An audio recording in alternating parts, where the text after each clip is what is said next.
Welcome to the Mindset for Runners podcast, helping you to access and unlock your true potential as an athlete.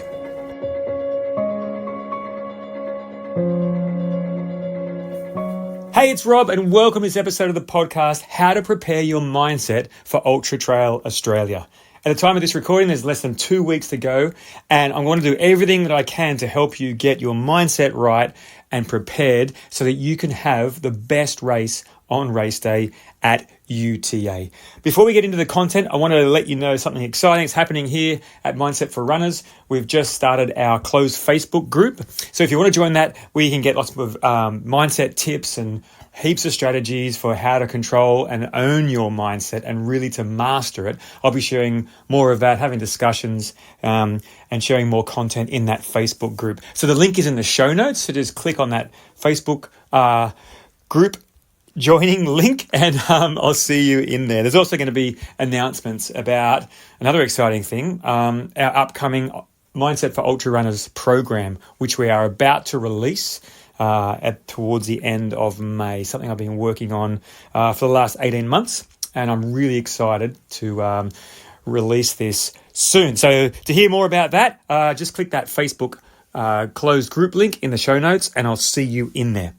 So let's get into the content today. I've got a heap of things. So you're either going to need to have a pen and paper with you right now, or you're going to want to be able to take notes somehow. And if you're in the car driving or out running, sometimes I've said this before, what I like to do, if there's a place in the podcast that you really want to come back to and listen to, just take a screenshot and it'll show you what minute and what second you're up to, and then you can come back and refer to it later on. Right, let's get stuck straight into it. Something that you might not think is mindset preparation, but actually is a huge component, is your planning. With less than 2 weeks to go to the race, you're entering your taper. Now, hopefully you're in your taper. Now, the taper phase is a funny time for athletes. It's when, if you've never heard the term taper tantrums, it's when things start to happen. Like you might suddenly develop a strange niggle that you haven't had before, and you'll start to obsess over it and think that's going to cost you dearly on your race day, and then you start to worry. Or you might start to feel like you haven't done enough yet in your training, and then you think about all these things that you could have done that you didn't do, and then you start to obsess over that, and then you start to get really nervous, and then you might try and distract yourself or something. So what I just want to generally say with taper is this is the time to plan. Right, you're probably not training as much, or you shouldn't be doing as many hours of training. And it's really time to get as much sleep as you can, to look after yourself and not over plan. So not take on too many extra things in your taper, but really prioritize like recovery, pre-recovery, like sleeping, getting your nutrition right, but getting your planning right. Some of the things you can absolutely plan in this next 2 weeks. If you're having a crew, knowing how to brief that crew so they're 100% clear on what they need to do for you on race day, so that they know what you need at each checkpoint, what your goal is, what that you're expecting from them, including what you'd like them to say to you or not say to you. Do you want to know what place and what time you are and all of those metrics, or do you not want to know those things? These are things that you can clearly communicate to your crew in this taper time so that the crew are clear with what their role is on race day. If you don't have a crew, then getting your drop bags meticulously planned so that you've got exactly the right amount of nutrition in a Ziploc bag. So that when you get in to the checkpoint, you just take out your rubbish, dump it in your drop bag, and pick up your packaged food ready to go, stuff it straight in your pack and get out of that checkpoint as fast as you can. Anything you want written for motivation, you might have a bit of cardboard, paper or something in that drop bag, have that all meticulously planned so you don't have to worry about it the night before, which is a lot of ultra runners' strategies, or even trying to make it up on the fly. So you can get your drop bags planned. You can double check your gear. Take your pack for a run this week as many times as you can with all your mandatory gear in it, everything you're going to carry, put it in that pack and just take it for a test run. I can't tell you how many ultra runners make this mistake. They haven't checked all of their gear prior to race day and they have a gear issue on race day.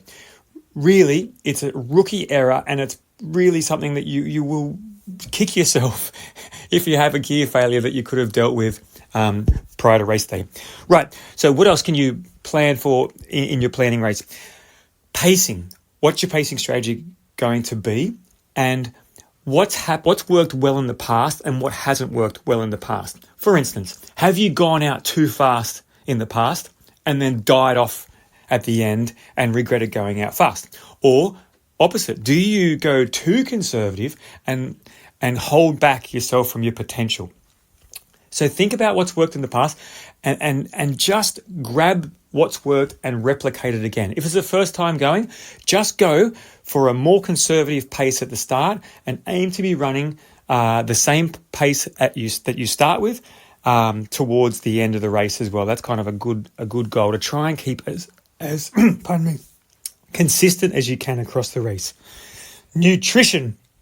Again, something that you can absolutely plan. How many carbs per hour are you going to get in? And how do you have those drop bags or have the crew prepared so that you know exactly what you're going to eat and when? That also is about setting a reminder on your watch to beep every 20 minutes, 30 minutes, whatever you practice in your training. And it's also about starting to plan your nutrition in your build-up these next 2 weeks. Are you going to do a carb load? Are you not into carbs? Whatever works for you. Everyone's individual. It's time to plan that as well. Hydration. How much do you need for each leg of the UTA? Do you need 2 litres in one leg and 1.5 litres in the other leg? How are you going to have it in bottles or in a bladder? Are you going to carry the bottles in your hands? Are you going to have them in your pack? All of these things you can sort out now and not wait until the night before or race morning. If you're doing like electrolyte tablets, having them all packaged and ready to go in either in your pack or in your drop bag or with your crew. These are things. So why is preparation so important? Because it will take away any anxiety or any fear that you have around not having everything sorted out. And the way to alleviate pre-race anxiety and the fear is to get back into certainty, a state of certainty and knowing that you can control things. You're looking to be more centered and certain, and planning is how you get there in advance. All right, let's move on. Let's go to goal setting. Are you clear on what you want to achieve at UTA? Now, if you haven't already listened to it, you can find an episode that I did last year, I believe, or maybe the year before, called 9 Different Ways of Setting Goals. Go and listen to it if you haven't got your goal clear, or even if you have, it's really going to help you sort out different ways that you can actually set a goal. For example, if it's an outcome goal, you might have a time that you want to achieve in the race. And if it's a performance goal, it might be a PB or it might be winning your age group, for example, would be a performance goal. And so thinking about how you want to set a goal, what's important to you, because those two things might not be in the slightest bit important to you. It might just be you want to have an adventure in the mountains with a whole bunch of cool people. That's a very good goal to have for UTA, right?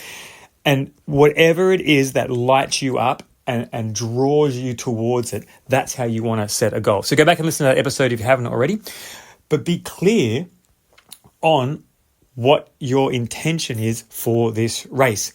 Then the secret to this is to break that goal down into an action that will lead to the goal. So, for instance, if your goal is in the 100K to do a 15 hour, you want to finish in 15 hours, that is an outcome goal, and you really don't have that much control over finishing exactly on 15 hours.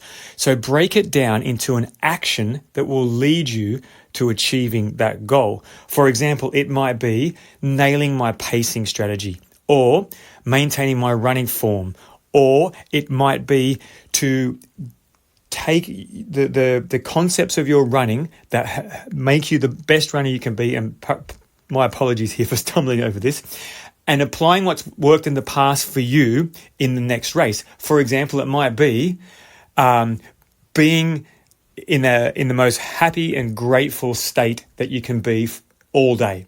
And that's going to lead you to your best performance, which will lead to a 15-hour finish. Or it might be, I want to be the most consistent runner out there on the course. And that will lead you to consistent pacing, and it will lead you to not stopping long at the checkpoints, and that will lead you to the 15-hour finish. So break it down to an action, running form, a state of being, so happy or engaged or excited or grateful, and build that. Or it might be a pacing, or it might be a group you want to run with, or something that you can control, an action that you have 100% control on that will lead to the finish, to your finishing goal, as in this case, a 15-hour finish. I hope that's making sense. So, for example, if you're going for the win, or if you're going for a win of an age group, then that is an outcome goal which is out of your control, because you don't know who's going to turn up on the day. You don't know what the conditions are going to be like, but you can still set that goal. And I'm saying go for that. Dream big and go for it. And then leave it out there and bring your focus back to something you can 100% control. And it might be giving this race absolutely everything I've got, right? And that doesn't mean running out like a crazy person just going as fast as you can. It means running the smartest race you've ever run. And maybe that's your intention, to run smart, or to nail my nutrition strategy, or to conserve early and then burst late, or something like that, something that you have control over. I think you get the picture of what I'm trying to say. All right, let's move on. What's your reason for turning up to UTA? Also known as what's your why, which is sometimes a little bit overused as a cliche, but in this case, knowing why you signed up for this race is something that will get you through the race and across the finishing line. So this could be 1,000 different things. Don't overthink this. It doesn't have to be a deep and meaningful why, although it can be. But it might just be as simple as you want to have, again, a great day out in the mountains with a great bunch of people, and knowing that you'll be supported along the way. It might be to do your first ultra, right? It might be to inspire your friends or your children or somebody. Or it might be that you're dedicating this to somebody else, maybe someone who can't do the race, or you're raising money for charity or something. Just know why you're there, so that it gives you a platform or a bench that you can foundation that you know why you're there. And this is a really, really powerful thing that you can build in these next 2 weeks, to understand your motivation for going. And that is the same reason that's going to push you to finish and to do your best. And you can list them all out. Just get a pen and paper and just write out a whole bunch of things, and you'll know the one when you say it, or you feel it, that's the reason you want to be there. Again, don't overthink it, but just know the reasons for being there. All right, let's start to talk about some mindset, actual strategies that you can prepare now that you can use on race day. So let's go to self-talk. Two generalized areas of self-talk: a motivational self-talk, like you got this, you can do this, you're smashing it, come on, let's go, that kind of stuff. And then the instructional self-talk. So instructional self-talk might be about fast, light feet, or look around and breathe, or something that's going to help you, a cue for your stride, or something about keeping you focused on your nutrition or your hydration or your pacing strategy or something like that. That's an instructional thing. So it's ideally you'll have some motivational self-talk pre-planned and some instructional self-talk pre-planned. Remember, when we do self-talk, we put it in the third person. So instead of saying, I'm doing great or I'm smashing this, you change it to your name or your nickname or something. And so it might sound like, I'm Rob, you're doing great, Rob. You're smashing this, Rob. And that's how we use self-talk. And there's so much studies to back up this third person self-talk. Is kind of like having your own inner coach, your own inner cheerleader cheering you on. So motivation, have at least one motivational self-talk that has worked for you in the past. And it's something about self-talk as well. It must be credible. And what I mean by that is it must be based on fact, or your brain's just going to throw it out as being some rah-rah, falsity. So if you're strong on the hills, then and you can prove that in your training. I've actually done really well in hill training. You say, Rob, you smash the hills. And your brain will go, actually, yeah, I've got evidence of that in my training or in previous races. Or it might be consistency, and you can say you're the most consistent runner I've ever met. And you can just keep on saying things like that. And as long as you have been consistent and you haven't slept through training sessions when it's cold and rainy. So credible self-talk. So have those pre-prepared so you don't have to make them up on race day, because there's a good chance you're going to experience some form of negative self-talk, or your mind is going to wander on the day. And when you can have it pre-programmed and pre-loaded, you know exactly how to take control of your mind back in the moment, and you're not going to be, at the whim of a downward negative spiral due to not knowing how to control your mind. Let's keep going with, the first part of dealing with pre-race anxiety. We have to understand what your anxiety is about. And we're going to go into a technique which I've talked about a lot on this podcast called fear setting by Tim Ferriss. So in fear setting, Tim Ferriss, author of 4-Hour Workweek, 4-Hour Body, 4-Hour Chef, and probably the biggest podcast in the world.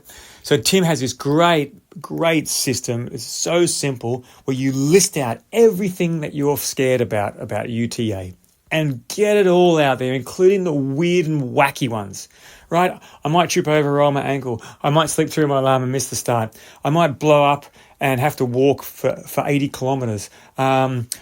And you just get them all out there. I might miss a checkpoint and get lost. I might forget my drop bag at a checkpoint. My crew might not make it to a checkpoint. List every single thing that's causing your brain to have anxiety or project into the future an outcome that you don't want. And then list all the ways that you can stop that from happening. Like, I'm going to brief my crew exactly where the checkpoints are and exactly what I want at every checkpoint. I'm going to make sure I've got my hydration and my nutrition so planned that I never have to worry about running out or not having it. And so list out every way that you can alleviate that fear from happening, and then list ways that you will control it if it does happen. If I get lost, I will realize it, I will turn around, I will walk back to the last marker that I found, and then I will forgive myself, realize that it's very common to get lost, and it's not the end of my race, and I can continue on and let go of it. Right, for example. And if the crew's not at the checkpoint, I will use the stuff provided by the race at the checkpoint, and I will be fine. And so the three things again are: list all your fears out. How are you going to prevent them from happening? And then what will happen? How will you, if you can't fully prevent it from happening, how will you deal with it in the moment if it happens? This is how you build certainty to get away from pre-race anxiety. So the anxiety says, all these bad things could happen, but there's no plan in place for how to deal with it. And that's exactly what fear setting does. So, and make sure you get all those real weird ones as well. Let's go to building more confidence and certainty by reading through your training for the race. Like I said, in taper, what a common thing that happens is we convince ourselves that we haven't done enough training. And if I only got that one session, my race would go perfectly, but I didn't get that session. Now it's all going to fall apart. I should have done more. And now, blah, blah, blah, blah. You get the picture. So go back through your training diary, print it out if you can, get it somehow, and go back through your sessions. Look at the training that you've done. Here's a fact. You've done everything you can now to prepare for UTA. And it doesn't matter if you didn't get those sessions. It doesn't matter, because there's nothing you can do about it. But what does matter is that you read back and you build the certainty. I've done this run on this day, this run on this day, and look at those key sessions. I really want you to look at the key sessions, go back to those sessions in your mind's eye and say, I did it. I did that long run on this day. And that's what I'm proud of. And that session, and that session, they were my key sessions. And they're the ones that made me absolutely prepared for this race. I do remember getting my wife to read through my training plan to me to help me overcome some pre-race anxiety. My poor wife having to read through the runs that I'd done, but I'd sit there and I'd listen to everything that she said. Yes, I've done that run. I've done the work, and that's what you want to have at the end of this. I have done the work, and that's to anchor in that confidence for you this week for race day. All right, let's go to a mantra. So what we want for a mantra for you is just a few simple words. Keep it simple, preferably something that is what we call organic, that's worked for you in the past, or something that just happens to you naturally, that's a belief about yourself, or just something to focus on that will keep you moving and keep you in the moment. So if you're in the race, you can use this mantra, and it might be something like a motivational self-talk, or it might be something different. Like it might be just counting your steps, counting to 10, and just counting to 10 over and over and over. Or it might be, I've got lots of mantras running through my head. I actually want you to come up with one that you have used already in training, that's true for you. And it could just be a few words that'll help you in the race. It does differ slightly to self-talk, but don't really overcomplicate it. If self-talk's not your word, then grab a mantra that'll keep you going. And again, keep it simple. Top athletes sometimes just have one mantra that they will use for 30-hour races. So you can do that for yourself. But have something pre-planned so you don't have to try and find it during the race. All right, moving on. Right, I'm just going to fire some of these at you. If you're feeling low in the race, like low mood or low motivation, it's most likely due to a lack of nutrition. I need to tell you that again. If you're feeling low, either a low mood or feeling, a bit down in the race, it's most likely due to a lack of nutrition. And if your brain is a bit foggy in the race, maybe you're struggling to make decisions, again, it's most likely that you need glucose. You need some sugar. Remember, the brain has only got one fuel, which is glucose.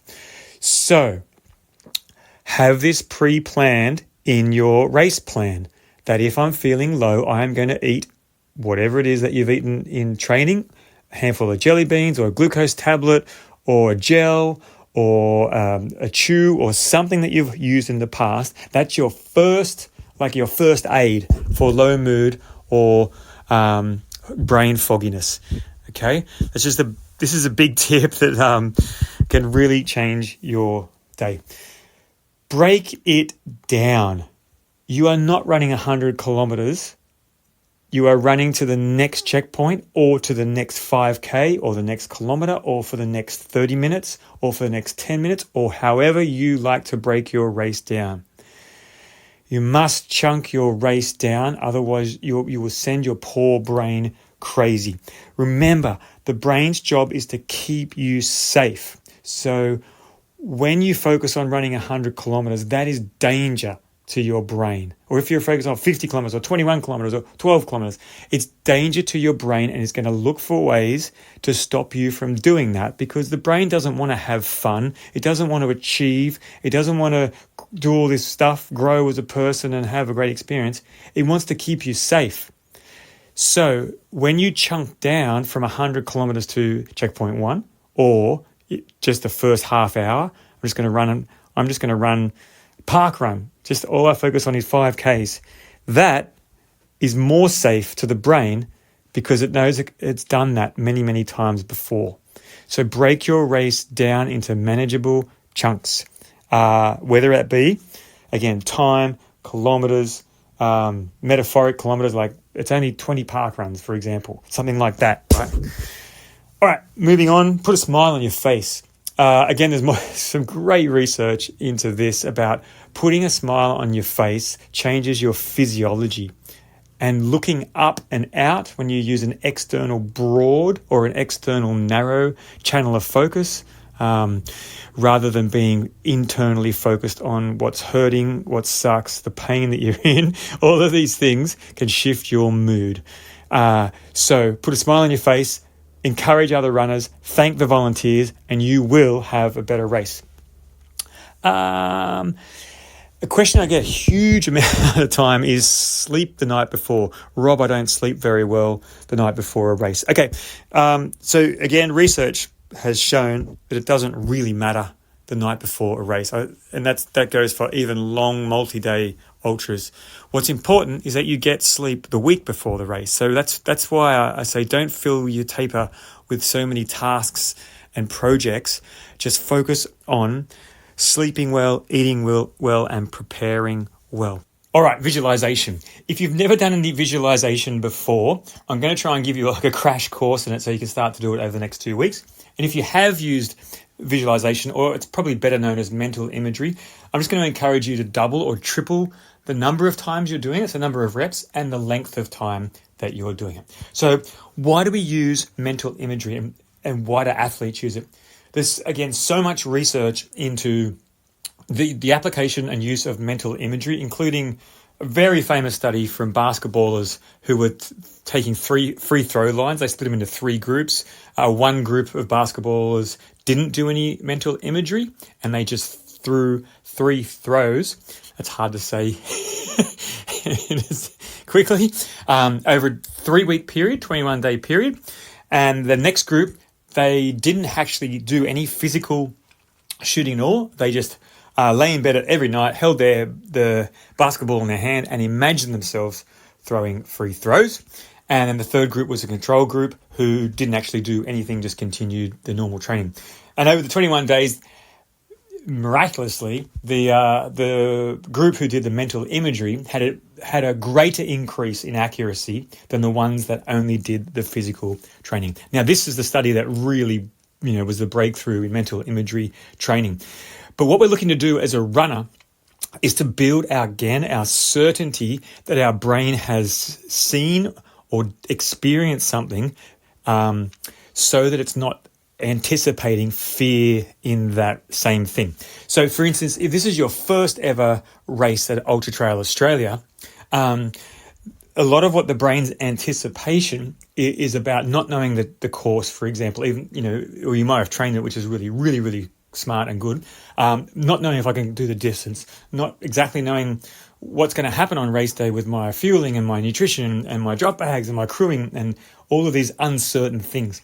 So the mental imagery is there to show your brain that you are prepared for it, and so it knows what to expect. So you can visualize yourself running parts of the course. You can visualize yourself keeping your good running form and keeping your nutrition up, your hydration up. You can visualize yourself coming into the checkpoint, getting cheered on by the crowd there. You can visualize you seeing your crew or getting your drop bag, getting everything out of the drop bag, putting in your pack, leaving the checkpoint. You can put all this stuff into your brain before the race day. And I can't stress how much impact this is going to have on your race. Now, I want you to do this over and over again. So the first time you visualize the race, it might take you quite a long time. Your brain starts to play funny tricks on you, and all this is completely natural and normal. So just persist with it. And I just want you to imagine yourself going through that race. And you can even start it before, like driving up with your friends or your family or your crew, and staying at the accommodation, going to the race expo. You can go through that whole experience so that you're showing your brain this is what we're going to do. And at a greater, deeper level, the whole saying in neuroscience is the brain can't tell the difference between a memory from the past and a memory from the future. So it's saying, I've seen this before, I've done this before. There's a part of your brain called the hippocampus, which is where your memory and your patterns are stored. And this is what it wants to know, certainty. I've seen this before. Oh, yeah, that's right, I've done this before. And that's what you're showing your brain through mental imagery. So what do you visualize and how do you visualize? Again, visualize yourself running on the trail, doing all the things that you want to do, like at the pace that you want to do, the position that you want to be in, if that's important to you, the checkpoints, eating properly, using your poles properly, all that everything that you want to do, imagine yourself doing it well. The ninja stuff for visualization is anticipating things that might happen. Maybe, I don't want to even put any things in your mind. Whatever's in your mind, if you've got something that you're anticipating might be a problem, then you can visualize yourself overcoming and solving that problem. And that's how you can take away some of that uncertainty as well. When you're visualizing, you can do it in an associated state. For example, that means looking through your own eyes. So you might imagine yourself running the trail as if you're in your body looking through your own eyes. And you can also do it in a dissociated state. So that means you're watching yourself do it. So you might be filmed from a drone or a helicopter, or from someone standing next to you is filming you, and you can watch yourself going through it. There's a few different methods of visualizing, as in, do I just visualize the end state of me crossing the finishing line with my arms in the air in the victory pose with the time above me and smashing that? Yes, you can just do that. It's more effective if you can visualize the whole race and then finish with your finish, picture in your mind that says to you, I have achieved what I want. So, for example, if you've got a time goal in mind, then that's exactly how I would do it. Get a picture of the finishing line of UTA from Google Images and imagine or Photoshop yourself in there with the time that you want on the timing board above you. And that can be your end goal, if you like. Or it might be hugging your family and friends at the finishing line, knowing that you've done it. Or whatever it is that your outcome is for this race. Maybe it's a fundraiser amount that you've reached if you're raising money for a charity, or some other metric that you're using. But what's important, once again, is that you imagine yourself over and over, just like doing reps at the gym. You're achieving the thing that you want and the way that you wanted to do it. And just do this. You can do this first thing you wake up in the morning. Just do 3 or 4 reps of it, running the whole race. You can do it at lunchtime, and then you can do it again last thing before you go to sleep. And this mental imagery that you can start or continue to build is going to make a huge impact on your performance of your race, and ultimately the certainty that you feel that you can do it. And the last thing I'm going to share with you is something that comes out of work from Emma Murray, her A game and B game. Emma Murray is a mindset and a mindfulness coach for the Richmond Tigers AFL, many other corporate.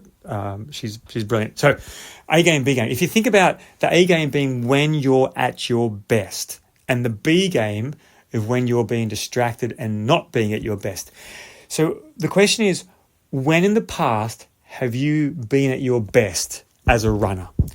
It could be a training run, or it could be an event, or just a memory of where you were performing at your best. Now, I want you to go to that event right now in your mind and think about what elements were in there that led you to say that was my best performance. Were you in the flow? Were you calm? Were you relaxed? Were you in the moment? Were you pushing the red line? Were you absolutely going for it? What are the things, what are the elements that led to that best performance? And grab those elements out and write them somewhere, because that is your recipe to build your best performance. And then I want you to think about the B game. When you get distracted or knocked out of that best performance, do you start thinking about your time or your split or what place you are or the person that just went past you? Do you start having negative self-talk like, this is, I'm not good enough to do this, or I've slipped off my pace, so that means, and blah, blah, blah, blah. And do you get distracted by your mind? What knocks you out of your A game and what puts you back into your A game? And if you have a few words like relax, focused, calm, or slow, smooth, happy, right? And these are the elements that you can use in your mantra or use in your self-talk that'll bring your best performance on race day. And you can find these by going back to the past, to a moment where you experienced it, and then dragging those beautiful, beautiful elements forward and using them again and again and again. All right, I hope you got something great to use out of this podcast. Even if you just get one thing that's going to help you have a better UTA, then this podcast has been a success.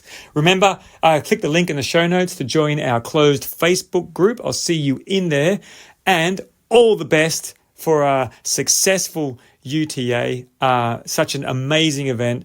And special mention to anybody doing their first ultra. Have an amazing time and one you're never going to forget. And all the best to everyone.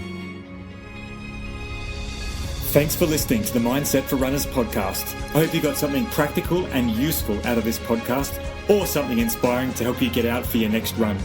If you have a question about Mindset for Runners or athletes in general, please email me at robmason.run@gmail.com and I'll answer your question on an upcoming podcast. And if there's anybody you know who could benefit from the information I share in this podcast, please share it with them. See you next time.